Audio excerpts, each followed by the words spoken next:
What's going on? What is going on? What is going on, party people? Listen, I aim to please. Let me put it like that. All right, I aim to please. That is my sole purpose when I'm dealing with the show. Okay, so real quick, so every time I bring on a guest, it's usually friends, personal friends of mine, and people that I truly know, and it's no different here. It's just one of those unique situations that when I meet guys, and with this beautiful game, you meet a bunch of people at different times. But when I look back and I had a conversation with this man right here, I'm gonna bring on. Come to find out, we have a mutual friend. We actually met before, and I just, me being, sometimes I'm, going all different places, and I'm mixed up and find out like, man, I remember you. You know what I'm saying? It's just been so long, and it's just so funny how things come 360. And so when I reach out to, because I've been getting such, large requests for, hey, we need an HBCU coach to come on. Do you have all type of coaches coming on? We need an HBCU coach. I aim to please, and it just so happened how things connect. You attract who you attract, right? So it just so happened I met dude 15 years ago, whatever. But now we go full circle, all right? And I got my man. And before I go over there, let me just say this real fast, okay? So, Coach, let me say my little spiel, and we're going to get right to you, okay? So, Again, so my program, Big League Shortcuts Training System, all right? I'm having great success. I've had a couple sales again yesterday. Every day is coming through. But again, hitting. If you are having trouble, I had a great conversation with a purchaser the other day, yesterday. He asked a bunch of questions about the actual program. That's what I love. I love that he's dissecting and ingraining what he's being taught on these program, my hitting program. And that's what I love. That's what I want. That's what I do. I live for hitting. And so he's been asking questions for his 10-year-old son.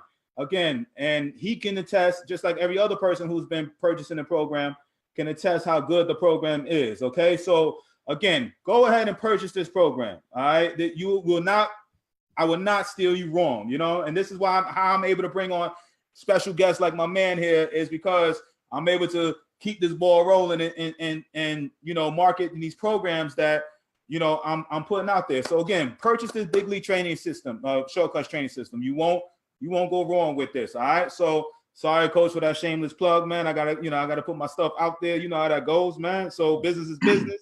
But my man over here, all right, let me get back to business at hand. When I'm gonna let him tell me your resume. I don't want to speak for you, but when I tell you, been all around the game of baseball, from the highest of levels to working to the top one of the top agencies to D1 high level SEC programs to now, the head of one of a storied program. I personally know 3 ex-big leaguers who had great careers who went to this particular school. So I'm happy to see that somebody I know is there, just another plug for my boys, and to see somebody, that I know take on this challenge and is willing to, basically turn around a program, and with his wealth of knowledge and his connections, knowing, what I'm saying, like, it's a great opportunity for him. I ain't going to speak for him, but without further ado, I got Coach, Kerrick Jackson. All right, Coach Jackson, I appreciate you coming on, man. I know you're a busy dude with season coming up right now, but I appreciate you spending your time with me and my audience over here. All right, let me say what's up to, man, we got Bubba, we got Tasha. What's going on, Tasha? We got Anthony in Detroit. We got Cabrera in Massachusetts. We got D. Brooks in Alabama. We got Mark in Indiana. All right, we are, and we'll be much, much more coming in as we continue. So without further ado, Coach, kind of give me the timeline. Where you from? Where it started? Where you started playing your, the game of baseball, all the way to where you are right now, please. Will do. Appreciate it. Glad you invited me on. I'm excited for the opportunity. Anytime we get a chance to spread the word about this game, as you well know, we love to do it. So I appreciate you giving me this opportunity to do so. But yeah, as he said, I'm originally from St. Louis. Grew up in St. Louis playing ball there. Played Legion ball, high school ball. Played the Matthew Dickey's Boys Club, went on and played junior college baseball at Merrimack Community College. I think now it's called St. Louis Community College. But while I was there, we went to the JUCO World Series and finished third there. transferred from Merrimack on to Bethune-Cookman College down in Daytona Beach, Florida. And when I was down there in Daytona Beach at Bethune-Cookman, we won the first ever conference championship and got to a regional play-in for the first time in the history of the baseball program. And then my head coach left, and then I transferred on to University of Nebraska and finished playing up there and graduated from there and got my degree from there. Once I got done playing, I kind of got the itching bug to coach while I was in college. And so kind of followed that pathway, went back home, coached at a high school, was my first job there. And then my first college job was at Fairfield University in Fairfield, Connecticut, Division I program up there. And Coach Slozar needed an assistant. He and I sat down and talked, and here I am, a guy with 1 year of coaching experience at the high school level, and he gave me a chance, and that just kickstarted it for me. Spent time there at Fairfield, coached at a couple of junior college stops, Coffeyville Community College, was a graduate assistant at Emporia State in Kansas, coached at Jefferson College, which is a junior college right outside of St. Louis, and then went down to Nicholls State down in Thibodaux, Louisiana, and coached down there from 2005 to 2007. My grandmother got ill at that time, moved back to St. Louis, where I spent 3 years there, and I was the Midwest area scout and supervisor for the Washington Nationals. 2010, opportunity came up at the University of Missouri, had a coaching position opened. Knew the head coach there. He reached out to me, and I was at the University of Missouri from 2010 to 2015. First 2 years were in the Big 12, back-to-back appearances in the championship game of the Big 12 tournament. 2012, we actually won the Big 12 championship and then made that transition into the SEC. 3 years in the SEC, had a number of ranked recruiting classes in our last year. My last year at Missouri in 2015, we were ranked as high as 12th in the country, 15 games that we won in the SEC. So we were trending in the right direction and making that transition to the conference. And then my wife, with her job, got a promotion and a raise and caused me to leave coaching for a little bit. So I was a stay-at-home dad for a minute. And then once we put our boys in school, I told her I can't sit at home every day and not do anything. So the Boris Corporation, as you mentioned, offered me a position with them as an agent. And I took that, and, you're with Boris Corp, you're with the best in the business. So I did that for a little bit, and then knew that coaching was where I wanted to be. And then this opportunity here at Southern University was open, and did an interview and got the job, and I couldn't be happier. With all the things that I told you before we got on with everyone else, all the things I've done in this game and all the things that this game has done for me, by me having an opportunity to come back and bring it back to this type of environment and be at an HBCU and coach young Black players and give them a level of expertise and understanding about this game and more importantly about life. And all the places that I've been able to travel internationally. I've been all over the country. I've lived everywhere. I've met all kinds of people, and it's all been through this game. And so this is my opportunity to give back and make sure that I provide that opportunity for the young men that come through our program. Listen, man, you guys have heard his resume. That's a deep, steep from all walks of life. When he says Boris Corp, I don't know if you understand. That's Scott Boris. You can't get no better agent, no bigger program than that. I mean, Connecticut is in the house, Fairfield. I know that area. You know what I'm saying? I ain't know you started over there. Played at Nebraska, coached at Missouri, went to junior college again. I keep pumping up the junior college. I know you ain't trying to hit that right now, but I keep pumping up the junior college. I don't know what it is. Every time I bring on somebody, another junior college guy. Okay, so here he is. Started at junior college and then went up to Nebraska. Okay, so coaching Missouri, and now he's basically at starting a great program at Southern. So listen, when I tell you the resume is deep, it's strong,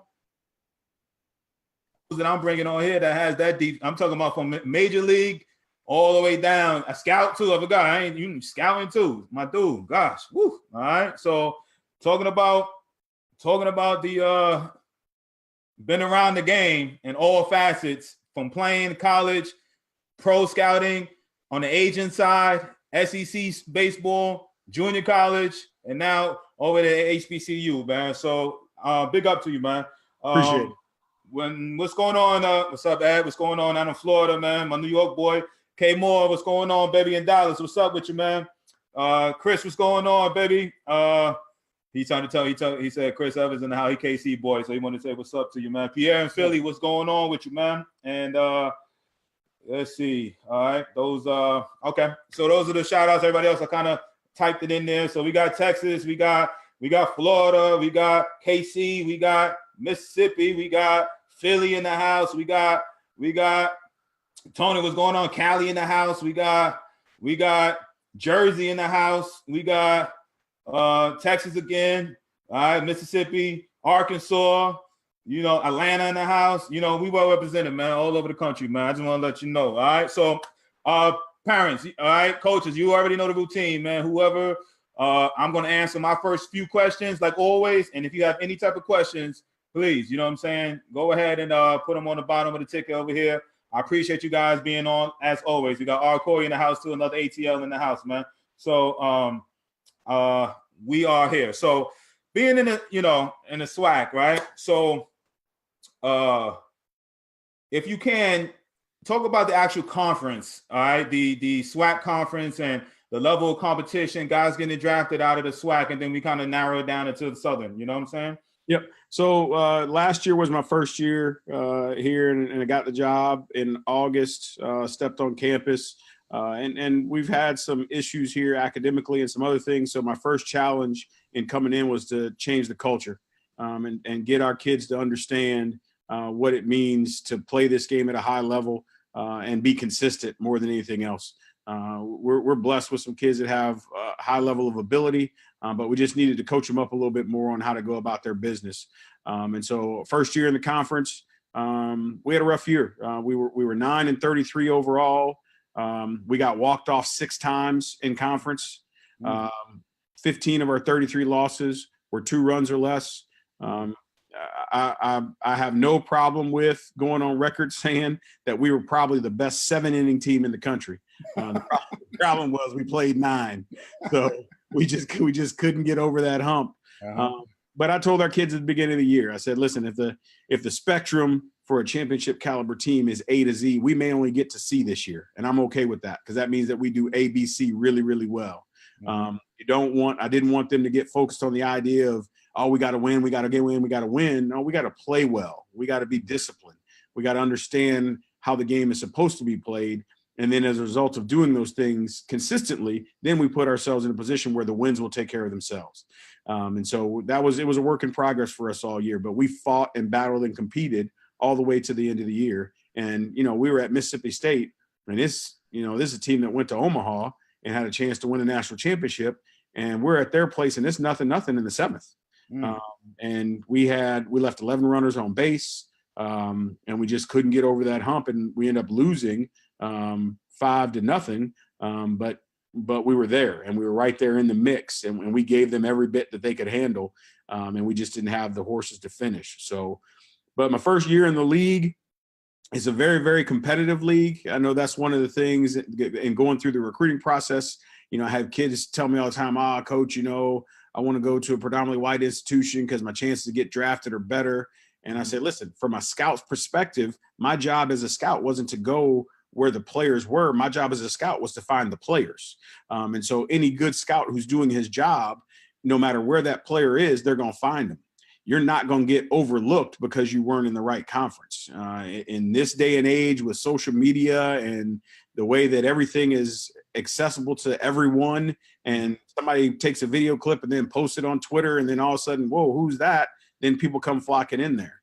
But more importantly, what I look to do is, again, based on the experience that I've had, I think that I've built up at least a reputation of being a good evaluator, being honest in my opinions and my evaluations. So if I see somebody that we play against or somebody that we have, and I call some guys up and say, hey, you need to come see Bobby, then guess what? They come in to see Bobby because they say, okay, we know this dude knows what it looks like. And if he's saying we need to come, then we need to come.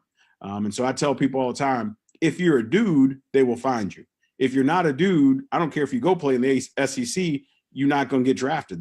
being in the conference, being in a bigger conference doesn't make you a player. Either you're a player or you're not.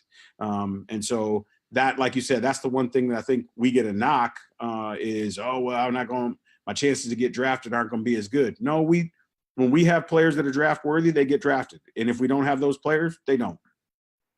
Amen to that, man. And again, and the consensus is, from what I've been hearing from all you guys, all you coaches, is just like, listen, go somewhere you're going to play early and often, get on the field, get seen. Too many times, everybody gets caught up in the name. And that's why I've been talking about the junior college and behind the scenes. I know you just getting on now, but I've been bigging up the junior college scene just because it's just not, it's basically to get off of the ACC, SEC, bandwagon where they just feel like that's the only way, to go. And I don't mean to bash. It's just, I be around here in the SEC country here, and it's like if they feel like it's all or nothing.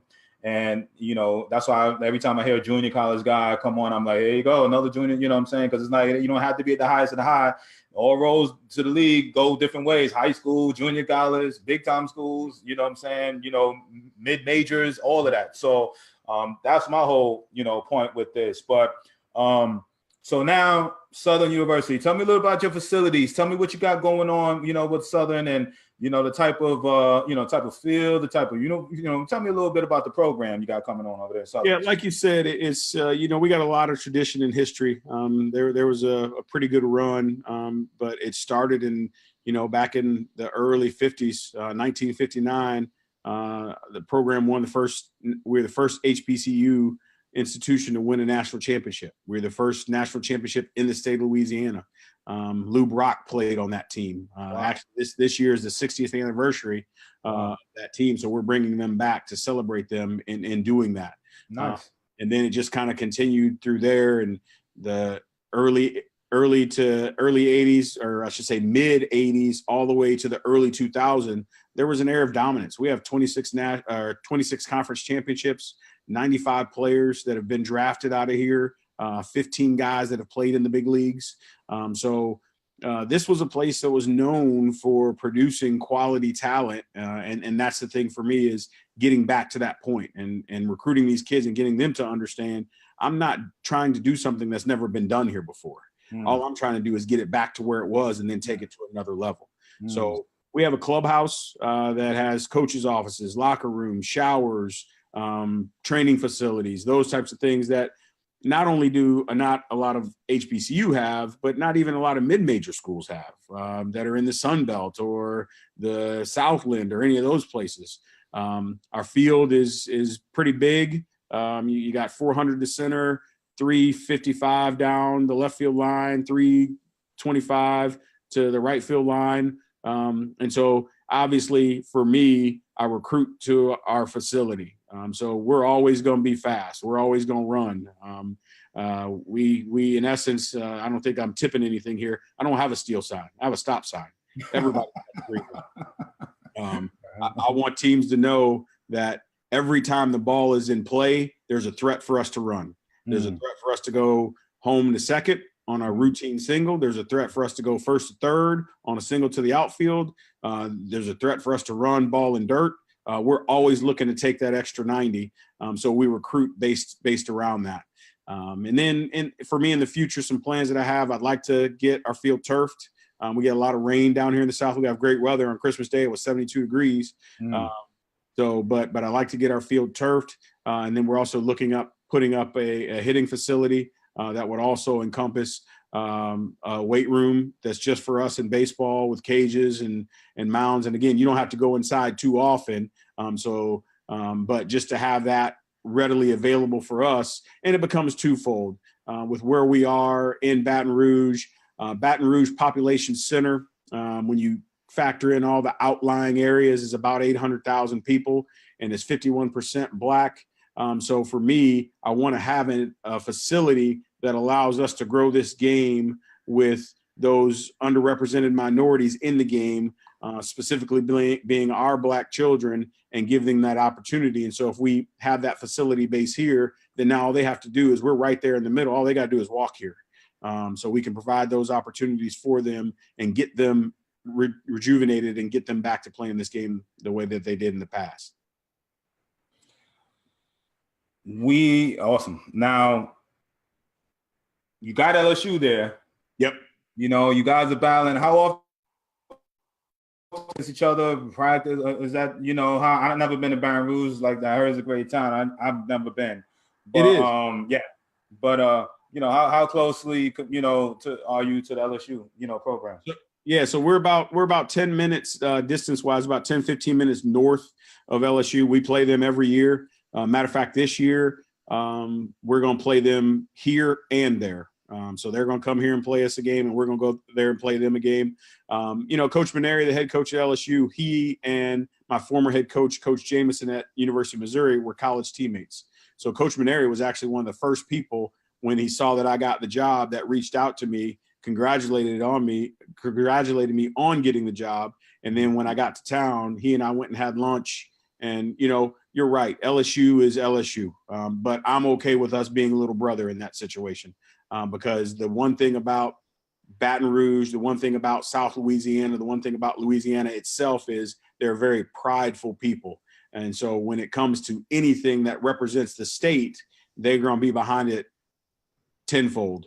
And so what I want to do is I want to get us back to a situation where we're playing at a high level. And when LSU is overplaying at Arkansas, then those fans that would normally be at those games are going to come and watch us because, hey, we get to see good baseball one way or another, and we're still getting to represent, quote unquote, a hometown team. So to give them something to be prideful in is the ultimate goal. And then once you have that support of people in the community, then everything becomes much, much easier. All right, great, man. So a few people to come back on since. What's up, Mr. Ray out there in Cali? And Charlene over in Mississippi, what's going on? Thank you for joining in. So now recruiting base, all right? I know it's a hotbed of talent in Louisiana. And I kind of hear what you're saying, trying to, you know, but is there other places that you know, recruit outside of just the you know, the Baton Rouge, LSU area or what? I mean, Louisiana area? I think we can recruit nationwide because being an HBCU, I think when you look at those heavily populated minority city centers, they're all over the country. And so, again, when you talk about providing opportunity for our kids to play the game, and we will have a diverse roster. We don't just recruit Black kids. We recruit across the spectrum. But at an HBCU, we're going to be predominantly Black. But that gives us the opportunity to go anywhere in the country. Because when you talk about the West Coast, you stop with HBCU opportunities in Texas. So then now you're talking about all the way over to California, up to Seattle, Oregon, those types of places where we know that there's young Black kids playing the game, that I think if we target those areas and give them something, an option to go someplace and play, I think we become attractive to them. So we're going to look to recruit nationwide. And I think that we have a development plan in place that will allow us to do so. I think that there's a care and concern here that is second to none. There's not going to be one parent that ever comes into our program or leaves our program and says, oh, you know what, Coach Jackson was only concerned with wins, because that's the least of my concern. I can't control whether or not we win. All I can control is the love and care and concern we put into these kids that we have here, that we coach them up and develop them as people first, because we're recruiting players that have ability. So we don't have to, as you well know, coaching baseball is the easiest part of what we do.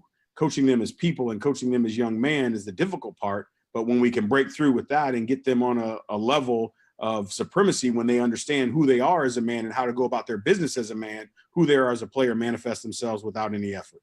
Nice, man. So are you one of those, like, you know, do you like strictly high school, or do you recruit junior college players, mix? Well, what's going on with that? We will have a mix. I don't want to, and even at Missouri, I wasn't that way. I don't want to be junior college heavy. I don't want to be one of those places where every single year we're bringing in, you know, 10 to 15 junior college kids. For us, junior college players will be based on need. If I need a pitcher, then I'm gonna go get a pitcher. If I need, you know, hey, we lost our first baseman, and the freshman that we have, he's not going to be ready yet, but I need some guy that can step in there and he's got some experience and he can step in the box and get it done, then we'll go get that immediate need.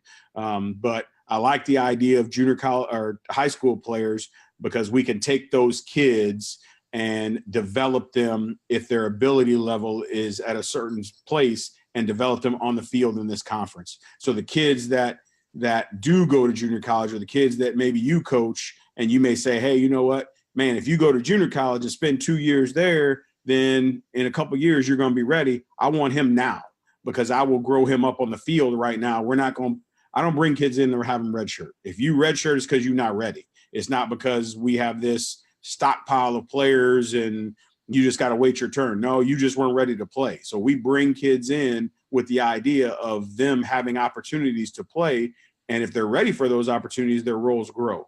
And if they're not ready, then now it's more of a development process that we have to ease them along to get them in a position until they get ready. Nice. So what, I know you had a pitching change. You just had your pitching coach, leave and went to the pros, right? So tell me a little about your coaching staff, Yep. So Coach Stroop, as you mentioned, he got a job with the Dodgers. He's going to be coaching the AZL with them. We have a young man. His name is Jerry Houston, from Chicago, played in the White Sox ACE program. I recruited him at Missouri. I lost him the first go round to Oregon. He realized the mistake he made that I told him he was making when he committed to them, and it came back full circle, and he ended up back at Missouri. Okay. Probably one of the best in my years. I'm going on 20 plus years now of doing this thing, and he's hands down probably one of the best defensive infielders I've ever recruited. He's just that dude that if it was hit at him, it was an out. There wasn't no question about it. You could chalk it up, walk off the field, do whatever you wanted to do because you knew he was going to make that play. So he's on our staff working with our infielders and hitters. And then to replace Coach Stroop, we're kind of still going in that process a little bit right now. Have somebody that I think that is going to fit that bill. But we got to go through the administrative aspect of things before I can make any announcements on that. But we do have somebody that I think is going to be a quality replacement, one of the better recruiters in the country. And so I think, as we well know, you can't coach bad players. You got to have good players to be able to get it done. And so I think he will continue to bring in the quality of player that we're looking for and even maybe raise the bar a little bit. Awesome, man. So you recruit nationally. You're in the hotbed, Louisiana down there, got a bunch of talent down there. Got the connections, Obviously being around the game 20 plus years, professional guys, major league guys, people that run their own programs. Honestly, it's just a matter of time. That's why the way you're looking at it, right? I think so. That's the one thing that I've said is when I did my press conference, and I know some people thought maybe I was just giving the PR spiel, but I came here to go to Omaha. I came here to be the first HBCU to go to Omaha. And I tell our recruits all the time, when you come here and you're going through this recruiting process, when you leave, you have a decision to make. You can either decide to be a part of it or you can decide to read about it and wish that you were, but one way or another, it's going to go down. And so we're going to be hell-bent on doing that and making sure we put ourselves in a position to get there. It's going to be a steep hill to climb, but the one thing that I like about this game, and I preach to our kids all the time, it really doesn't matter who's on the other side. We're not playing against the other team. We're playing against the game itself. Our job is to go out, throw strikes, play catch, get the outs, have quality at bats, do the things that we need to do when those opportunities present themselves, and then you put yourself in a position to have success. The great equalizer is the guy that's 94 to 96 on the other side. The great equalizer is the guy that hits 20 bombs on the other side. Can you overcome them at times? And yes, we know all those guys can be beat on any given day. You have to adjust your plan accordingly. And when you can do that and put yourself in a position to be consistent, then now you can go out and beat anybody in the country. The beauty of our game is it doesn't matter how athletic or how much ability those other guys have in baseball. If you execute, it's about who executes their system the best. It's not about who's the most talented. But in football and basketball, that's not the case. In football, the bigger, faster, strong guy's going to win, period. End of story. In basketball, 9 times out of 10, the more athletic guys that have that higher skill level, they're going to win. In our sport, we may not have the same ability, but if our skill level is there and our baseball IQ is there, then you know what? Instead of beating that team, instead of going out and beating a Texas or an LSU or Texas A&M 7-0, we beat them 2-1. We beat them 3-2. So I love it, man. So based off of, I'm going to ask the questions. I'm looking at the parents, and I had a question you was talking, and I probably had something ready for you, man. But I mean, you know, I've had some people here talking about preach, man. You know what I'm saying? Knowledge is, you know, you preach it to these guys. So, and I love it, man. So, do you use any type of recruiting services, anything like that, man? No, you know what? We really don't. We occasionally will check on a field level and we'll see some videos or some of those types of things. It's one of those deals where, you know, in other places I've been, especially when I was at Missouri, you get flooded with hundreds of emails a day, and you don't have the time to go through all of those emails and break those things down. And so for me, what I've always done is I'll just kind of glance over those things, and I'll see a video or I'll see something in somebody's profile that catches my eye and causes me to be intrigued to go and dig a little bit more. But as far as paying for a service and doing that now, we just, like you said, with the amount of time that I've spent in this game, with the people that I know from scouting, from playing, from being on the agent side, they know me, they know how I go about my business. So a lot of times we just get phone calls. Hey man, I was up at, you know, Northern California and I saw this dude. You need to go see him. I think you'd like him as a player. And because I trust those guys' opinions, then I know they're not shooting me something, right? Like I know if they say the dude is a dude, then he's a dude. Or they'll say, you know what? I like this, but I don't know if he's for you. You might need to just go see him yourself. Okay, then I go do that. So I think it's better to have those types of resources, because those dudes aren't getting paid to send me recommendations or referrals, where some of the recruiting services, that's their job. They tell the parents, hey, we'll get your information out to 1,500 schools. Well, that's great. But the problem is that kid doesn't fit 1,500 schools.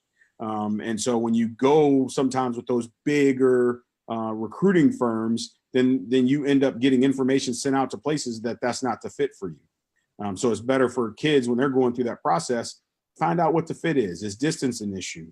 Does money factor in? Do you want to be in the north or the south? What type of development-based program do they have? Are you a runner? Do they have guys that steal bases? Are you a power guy? Do they have guys that hit home runs? Are you a power pitcher? All those types of things. If people spend more time investigating programs and understanding where they fit, then they'll find themselves with better opportunities. Okay, I like it. So Pierre in Philly wants to ask, talk about the HBCUs and the decline in minority players on rosters. Yeah, so it's ironic that he brings that up. We just had the American Baseball Coaches Association convention 2 weekends ago, or maybe it was a weekend ago. And they just started a diversity committee, and I'm the chair of that committee. And our challenge is to not only look at that, but come up with ways that we can improve that. And so there's a couple things for me. We all point to travel baseball and say that the cost for baseball has become so much more expensive because of the travel aspect of things. I do believe that there's some truth to that, but at the same time, I do believe that there's travel organizations out there that can make it affordable. Obviously, when you and I played, it was Legion Baseball. You sold your 30 to 60 candy bars, you got your uniform, you was ready to go. There wasn't, and your travel was, maybe you traveled to one tournament a summer, but everything else was local. So that does have some impact on it. I think when you look at the major league level, and this is something I think you can attest to, because probably in that time period that you were coming up is where I believe the shift was taking place. Professional baseball doesn't want to develop players. They want players that are big league ready. And they want you big league ready at 21 years old, because if you're big league ready at 21 years old and I'm capitalizing off of your prime years and you don't reach free agency yet, then I get the best out of you as a player while I'm paying you league minimum. And then when you get to that point, then we'll deal with that when that comes. And so as a result of that, when you're dealing with black players in the game, now the problem becomes most of us don't have that access to that coaching, and we are really athletic and we can do different things. Because I look at it now and say, in today's game, does Vince Coleman have a chance to be a big leaguer? I don't know. Does Willie McGee have a chance to be a big leaguer? Some of these guys that came through that it wasn't pretty and they just did it, but those guys went through that path through minor leagues where the frustrating thing for me is, as a guy that scouted and done some of those things, you have 6 levels of development. How is it that we're not wanting to develop players? Rookie ball, short season, high A, low A, double A, triple A. But we can't give these guys time. We can't say, hey, you know what? Man, you got bat speed, you got strength. We're going to give you 1,000 at bats. And we're not going to cut you before you get those, because that's the only way that we're going to find out who you are is after you get to that mark. You get 1,000, 1,500 at bats based on your athleticism. And if you don't get to the big leagues till you're 25, okay. But that means you're a big leaguer, and that means something to be a big leaguer. So I think a lot of our kids get lost in that. And then I think the reason why we're seeing such a Latin influence in the game is because every major league club has a Dominican academy. So what are they doing with the kids over in those academies? They're developing them. And because they're getting developed over there, then by the time they come over here, their skill set and knowledge base is at a certain level that now we're going to put you into the system. And now, again, we get you to the big leagues because we're starting to develop you over there at 15 years old. So now we're getting you over here at 18. Well, you've already had 3 years of exposure to that type of coaching and that speed of the game. Now you get over here at 18 years old. You spend your first year in rookie ball. Second year, you're in short season, if not low A, maybe high A if you're an arm or a middle infielder. And then 2 years later, you're in the big leagues at 21 years old. So that's where I think on the major league side, there's been that decline. And that grassroots side of things, I think what our kids are missing is they're missing access to quality coaching. If you take a 10U JFL football program, if you take a 10U AAU basketball program, and you take a 10U baseball program in our communities with our Black kids, the majority of the coaching experience at the 10U football and 10U basketball level far supersedes that of the 10U baseball level. I agree. And that's not holistically, it's just a general statement that if you look at that. So when you got 10-year-olds that understand blocking schemes, and you got the 10U quarterback that can read defenses, and you got the point guard that understands how to run an offense and traps and look, and then you got our kids at 10U that are still trying to figure out how to run the bases and where you're supposed to throw and how do you throw the right way, there's a problem. And so our kids will look at that and say, well, you know what, I'm standing out over here, but let me go over here on the basketball court and let me put this football in my hand, and I can go out here and do everybody, and I'm in a good situation. So until we can give our kids better access to quality coaching at the younger levels, we're going to continue to lose them because they're going to lose interest. They don't understand how to play the game the right way. Amen to that, man. You're preaching, man. Preaching. All right. So my boy D Brooks in Alabama says assistant coach Stephanopoulos was checking out a few of my kids. We chatted when you were headed to Mizzou. Got a few diamonds here in Alabama. D Brooks, he got his own program down in Alabama, I think outside of, if I'm not mistaken, Birmingham area. Okay. Pierre got a pipeline in Philly. He's going to let you know. Got a pipeline of players in Philly. B. Roberts asks, out of Columbus, Ohio, asks, what do you look for in your pitchers? Righties, to be specific, righties, lefties, or what? So we're all a fan of left-handed pitchers. If you can roll out a bunch of lefties, we all love those guys. But in general terms, I need competitive strike throwers. That's what I need. When you look at velocity, you talk about those types of things. Obviously, velocity factors in. We'll take those from a right-hander. I want that guy to be a mid to upper 80s right-hander that's projectable. That if the arms are long, loose, the arm works, the delivery is somewhat pretty clean, or at least he's athletic and has some aptitude, and you can see some projection in there, and he competes and throws strikes, we'll take that guy that's 83 to 85 miles an hour because, again, you and I both know if you're throwing strikes, you can get anybody out. Your margin for error is less than 83 to 85 miles an hour, but if you pitch both sides of the plate, you have some feel for a changeup and can possibly spin a breaking ball, then you got yourself in a good situation. As we move forward, as things start to get better for us, then that's going to shift, right? I'm going to be able to shift that to say, hey, you know what? Now I need guys that are 88 to 90 because that's what we have on our staff. But we want to be able to develop those guys. And so we look for guys that, again, competitive strike throwers that have aptitude and athleticism, because we can project on them. If they have the aptitude, then we know we can bring them in here and we can ask them to make adjustments, and they have the ability to do so. And if they have that work ethic, then again, I'm very confident in our development plan to be able to get some kids. Tell Pierre in Philly, we got a kid coming from Philly next year. He plays for that Monarchs baseball team. His name is Jolly Hendricks. He was on that World Series team with Monet Davis. So yeah, I'm trying to get in there. I'm thinking because I know he had connections. He might know. So Pierre, if you're listening, let me know. So he'll make a comment and stuff. But Bubba in Alabama asks, is there more opportunities that are afforded to a white player that comes to the SWAC, i.e. certain scholarships?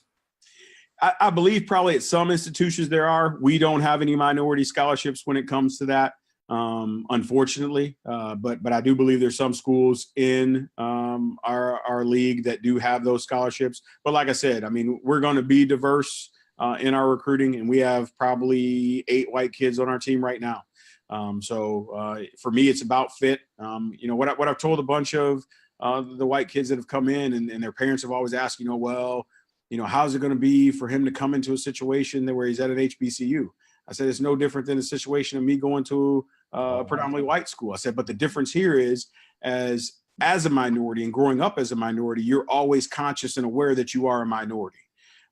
When we bring kids into this environment and they now become the minority, because we spent our whole lives being the minority, we know how we've been treated. So in turn, we embrace anybody that chooses to come. If you choose to come to an HBCU and you're not Black, you're a white kid, then you're making a conscious effort to say, I wanted to be in this environment. So nobody's going to knock you. They're going to embrace you and treat you just like anybody else, because you didn't have to come here. You could have gone a whole bunch of places, but you chose to come here. So we're going to treat you just like you or anybody else. Now, if you do something crazy, then that's on you. Then you get what you got coming to. But that's everywhere though. But the kids that we've had here, they've not had any issues. They love it. They walk around campus. And in some essence, they become a little bit of a rock star being a white athlete in this situation. And, they come in as freshmen and kind of trying to feel their way. And then 3-4 weeks into the semester, I'm walking around, I see chest spread up, walking high, got a little strut to them. So no, it's a good environment.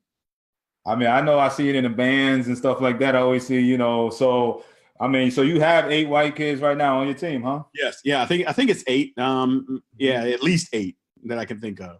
Nice. All right. B-Web asks, tell me how much Coach K has been an influence on your coaching style. I don't know. No? Okay. All right. Yeah. I thought you might have knew who Coach K was. I guess I'm talking about you. I don't know who. Yeah, I don't know. I'm not sure who he's referring to. Okay. All right. So, okay. Anthony asks, when you're recruiting, are you going to tournaments in the South, such as Perfect Games, or are you also in spots like Michigan and Ohio? He lives up in Detroit, up north. Yeah, so we are doing some of the Perfect Game things, but then at the same time, there was that Southfield Showcase in Detroit this year. We unfortunately weren't able to make it, but that's something that's on our calendar for next year. We will get up into those other places. For me, that the one thing that I make sure that we do is that we have a recruiting budget that will allow us to go wherever we need to go. I want to go where the players are. And so being able to get out and go see those guys where they're at puts us in a position to where, we're putting ourselves in and giving ourselves an opportunity to recruit the most players and cast the widest web. When you look at our recruiting class so far for the 2019 class, we have a young man from Appleton, Wisconsin. We got a kid from Philly. We got a kid from Chicago. We got a kid from Atlanta, and then we have a young man and 2 young men that are right from here in Baton Rouge. So we've cast it out pretty good. We're talking to kids from California. Obviously, we talked to kids from Missouri, Kansas City, Kansas. Colorado. We got a young man on our roster right now from Colorado. So yeah, we're going to spread this thing out, and we're going to go where the players are and make sure we attract the best level of talent to put us in a position to be successful. Nice. So, B Web asks, he says that historic for you guys used to recruit heavily, from Chicago, if that's still a plan. It is. Recruiting from Chicago was a big point of emphasis for me when I was at Missouri. I know the level of player that are coming out of Chicago, but more importantly, the toughness, similar to Philly and similar to the East Coast. I believe that you get some kids that on average are just tougher because of how they grow up and the environments that they grow up in. And I believe that weighs heavily when we do go to that regional, and we are at the University of Texas and there's 12,000 people. Those kids aren't going to bat an eye. That's not all right. Let's go. Let's get it done. And so being able to have kids that have that extra level of mental toughness is a big deal for us. So when you're going to get quality character kids from specific areas, and throughout my years of coaching and scouting and all that type of deal, that's what it is. It's not that there's not tough kids other places. It's just that when you go to the Northeast, there's a different mindset. There's a different growth mentality and how kids raise their parents and some of those things. I believe in some of those areas that the kids are just tougher. I agree. All right. So Mark out of Texas says, need to know when they are having camps. Could make a trip there from DFW area. So I'm going to let you promote camps and stuff at the end, what you got going on. Tasha, Mississippi says she is very impressed with you. B. Roberts is like, preach, big dog. B. Webb, I got the opportunity to play against with some of the SU grads, William Bates, Corey, Gilkey, Nathaniel Moore, some of those guys. Yep. Will Bates is a minister here in town. So is he? Yeah. Okay. All right. K. Moore, ex-pro guy, my ex-teammate. His dad is an SU baseball alum with no roots. How does someone from Texas get on your radar? Reach out to me. I think that the biggest thing to be able to do is to reach out to us, to send emails. When we do get emails, I forward them on to my assistant coaches who kind of run that recruiting a little bit more. By nature, I've always been a recruiting guy, but as a head coach, I gotta try and step back because there's so many other things that I do as well. But send us an email, send a brief video clip. Send us about 5 or 6 swings. If you're an infielder, send us, you're taking, 5 or 6 ground balls. If you're a pitcher, a couple pitches from the open side, those types of things. If you're an outfielder, that, you don't have to I don't necessarily have to see you throw from the outfield or any of those types of things. The swing, and if, you're a runner, let me know, what your best 60 time is, those types of things. Because that's ultimately what will get us intrigued, is that brief video or having that connection and having somebody that I know say, hey, you need to look at such and such. Because again, you get tons of emails and those types of things. And then, like you said, the other thing too is to attend camps, because now when you're in camp, you go to camps and you're on campus and we see it, then right now we're able to make that immediate evaluation of what we see. All right. My boy Bubba says his son plays already at a predominantly black school. He's good and attracts more attention because he's at that at the black school and he's good. So Mark asks, Coach Jackson is keeping it real. Sadiq, I'm here, boy. To sneak off, couldn't miss another day. What's good? All right. What up, Sadiq? What's going on in ATL, man? Anthony says Southfield Showcase. Yep. I know it. I will be there this season. And he says, thanks. Let me see. I'm 36 and still Stephen Lockhart. I think it's a joke. Anyway, Mark Hafterville will be telling. All right. Charlene asks, any recruits from Mississippi? In this year's class, we the one kid that we got that is actually from Baton Rouge. He's at Holmes Community College in Mississippi, and we've entertained a number of kids and recruited a number of kids from Mississippi junior colleges. And we've recruited a couple kids from Mississippi high schools. So we have some of those kids that are on our radar right now. And because, again, kind of the same deal, you can go there and know that you're going to get some quality players out of some programs in the state, and you know where those programs are. And so get in there and get after those kids and try and track them as close enough for them to be relatable to where we're at, and then increase that fan base as well. I know one personally who came from Mississippi down there and had a good career, man. My boy Freddie Lewis, right? You know, Yep. Yeah, you know, he came out of junior colleges in Southern Mississippi and had a great major league career. We still speak from time to time. It's my boy. So Bubba asks, how involved is FCA at Southern? FCA is a big deal. As a matter of fact, it's ironic that he brings that up because our FCA director was just in here. They are having a retreat in 2 weekends, and so he told me about it. It's when we're practicing, but I'm going to make accommodations in our practice schedule to allow them to attend some of it. As I told him, I said, I can't. We're too close to our season. I understand what he wants to accomplish. I'm a Christian myself. I was raised by my grandparents. My grandfather was an AME minister, so I grew up in the church, and I do appreciate that. But at the same time, we have a very, very short window in which we can get ready for our season. Once they get back from school, we have 5 weeks, and really only 3 weeks that we get to practice with the team as a whole. So, but what I did tell him is I will make accommodations in our practice schedule, and I will shift our times in our practice schedule to give them some room on the front end and on the back end to at least attend part of that conference up in Shreveport next weekend. All right, cool. Steve Bandora is coming from Monarchs pipeline in Philly. All right. Yeah. All right. So, what up, Mark? What's going on, baby? Jesse asks, any recruiting to cover the west side of the country, West Coast? Yes, we're talking to a couple kids that are from the West Coast right now. There's a couple alums that are scouts that are out on the West Coast that are constantly feeding us names.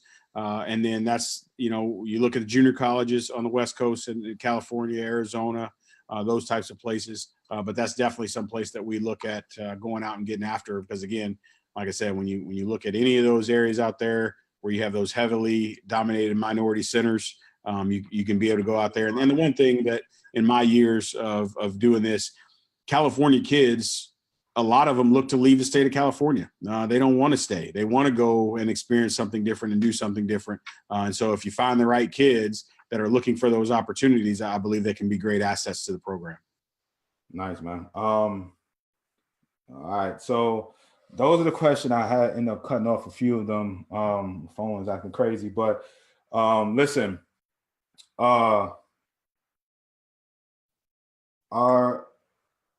he asked, are the Weeks brothers, are they still active in the program? And I know Ricky's the one that went. I know the other one went to Miami, right? So right, yeah. No, Ricky and I talk on a regular basis. He was one of the first people that I happened to talk to when I got the job.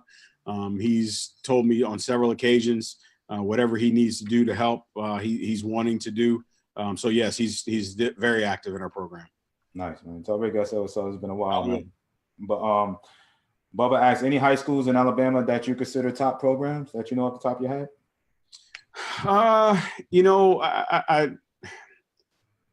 The one high school program that I dealt with when I was at Missouri, we got a kid out of there, was Pelham. They did a really good job with him. We're in a unique situation because I had a previous relationship when I was scouting. But since we've been here, Alabama, we haven't quite reached out and gone out that far to Alabama just as of yet. It's been more Alabama JCs than it's been high schools. The one thing, Alabama is kind of similar to Louisiana in that there's so many options from a Division I standpoint where those kids can go that are quality. South Alabama, obviously University of Alabama, Alabama State, Auburn, UAB, Northern Alabama. So being able to get some of the better kids out of there, I think that we need to continue to work to put ourselves in a position where we can be truly competitive with some of those programs on a consistent basis. And then when we go in there, you know, I'm one of those firm believers. All you can tell me is no. There is no such thing as, you can't recruit that kid, he's too good for you, any of that type of deal. Nah, if you're not interested, just say, nah, coach, I appreciate it, but I'm looking at doing X, I'm looking at doing Y, whatever the case may be. So we won't be afraid to go after anybody. We just need to be able to put ourselves in a position where we're creating a little bit better environment for them to be attracted to. And then once we get them listening, I believe that we can seal the deal. Nice. All right. Jesse says, hey, you know, I would love to make recommendations in the Vegas area to the program, you know. Perfect. Vegas. D. Brooks mentions Helena, Coleman, Pellman, Thompson, Spain, you know, for Alabama schools. Bubba asks, how often do you guys have crawfish boils for your players? Yeah, our booster club, they do a lot. It's jambalaya. When it's crawfish season, they'll boil crawfish. It's fried fish. The one thing you not gonna be a shortage of when you come to Louisiana is eating. Right. You're going to get it in when it comes to that. When we moved down here, the first year I was here, I moved down and my family was still in Kansas City because we weren't sure where we were going to live. So I lived on campus. But I told my wife, don't think that you're going to come down here and be on a diet. You're just going to have to work out more. So yeah, we do our booster club does a really good job of feeding our kids after home games. Nice, man. B-Web said that Coach K, he meant this, and I remember I had a talk with him. He was there forever. He said DB, he meant Coach Kadar. Oh yeah. Yeah. So no, Coach Kadar and I have had many conversations. You know, he's still here in town. He's doing some things with some fundraising type deals. He's got some of his own ventures that he's looking at getting into, and I think he's enjoying retirement. But yes, we've had many conversations with regards to the program and the area and those types of things. So he's been helpful in that regard. Yeah, he was there forever, right? He was 33 years. Wow, yeah. I remember I had a conversation with him back in the day for my nephew. But that's pretty much all I have. Parents, going once, going twice, going 3 times. That's it. You know what I'm saying? Listen, Coach, man, right at an hour, man. So awesome time, man. Listen. Then before we, you say your last words again, the program, all right, Big League Shortcuts training program for everybody who just got on here, okay, top-notch program. I'm being, minor leaguers are using it, high school commits, D1 commits, going to schools like Southern, guys like that use my program. So go ahead, you will not be steered wrong, all right, offense, defense, everything, pitching, everything all in one. So go ahead and get this program. The link is connected to the page here. Listen, Coach, man, what an impressive interview, man. We had the conversation, man, but just to see full circle, all that you've accomplished, I'm proud of you, man. You know what I'm saying? What you got going on, what you're doing, real talk, my dude. I'm happy, you know what I'm saying, that you are taking on this challenge, and definitely Southern has made the right choice with a guy with your knowledge and obviously your experiences. And you're connected well throughout the game. You know what I'm saying? No doubt about it on every level. So, I've had definitely the parents over here. I know you have made some really, really good fans over here, some new fans. Again, you can reach out to Coach via email, 5-6 swings, running, anything like that. What's the best email, Coach, that they can send to you, if they have some players that can play? Yep. My email here is Kerrick, and that's KERRICK _Jackson at S as in Sam, UBR.edu. SUBR.edu. Kerrick _Jackson at SUBR.edu. SUBR.edu. All right. I posted it. All right. So any last words that you have for the parents as they, are, I mean, you spend hours all day, you know what I'm saying, for this whole hour. I appreciate it, man. But any lasting words that you have for the parents listening in? I think the one thing is, obviously you all are all on this chat with D, and he's done a great job. This is the first time I've heard it. I'm definitely going to be a fan of listening and following this moving forward, especially if he's bringing on people that I'm sure are probably more knowledgeable than me. So to be able to grasp some of that knowledge and some of those types of things, I think this is a great resource. You're on here because you're interested. Keep that interest. Keep asking questions. Continue to surround yourself with people like D that will provide you some of that experience, some of that knowledge base. And two, you got to look at somebody like him and understand that it's not about him. He's going out and he's bringing on other people. He could get on here, and there's plenty of dudes on social media now that they do all the interviews is with them. They interview themselves. They talk about what they know. They talk about what they did and all those types of things. So I think the fact that he's providing this resource to you all to expand that knowledge base and give you some different opinions and insights on different things, I think that's phenomenal. So continue to stay on that path.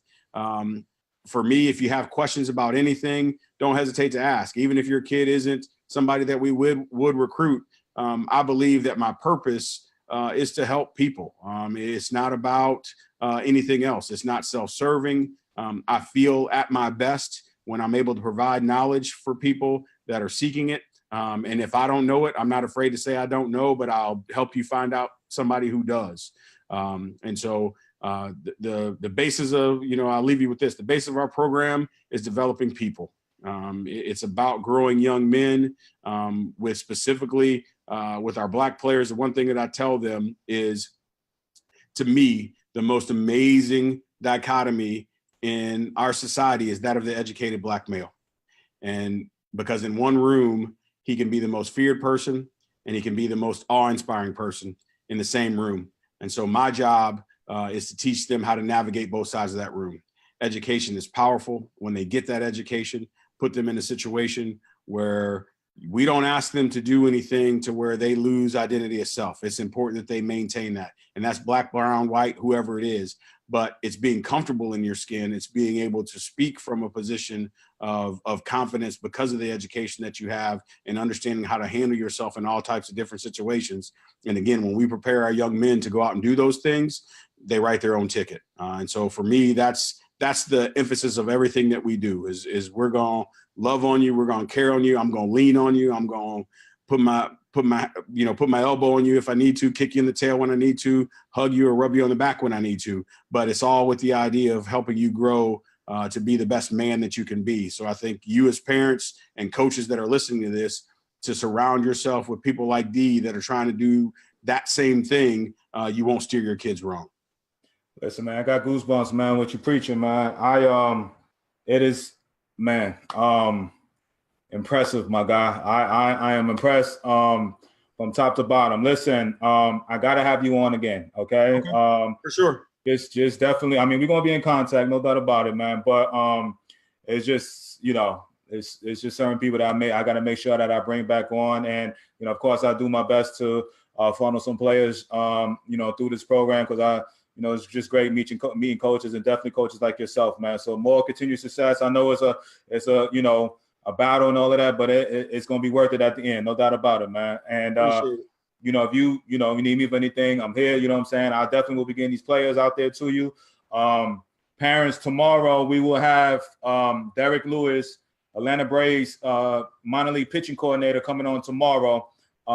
Just explaining the whole, he's a future big league pitching coach. And, he is a HBCU grad too, went to Florida A&M. And so he's coming on tomorrow, and we talk about the Braves. He done had all the dudes that's in the big leagues. He done coached them, at one time and all, but he's coming on. My boy agreed to come on. And so he'll be here at 3:00 tomorrow Central Time. I appreciate Coach Jackson. It's been I will go through tomorrow. I will see everybody. People kind of chime in at the last minute. I can't get them questions through. So we'll see you tomorrow. Hey, Coach, I appreciate you, my brother. I will see everybody tomorrow. Coach, again, appreciate you, my dude. Appreciate you. Y'all take care. All right, man. Take care, man. All righty. Tomorrow, 3:00, guys.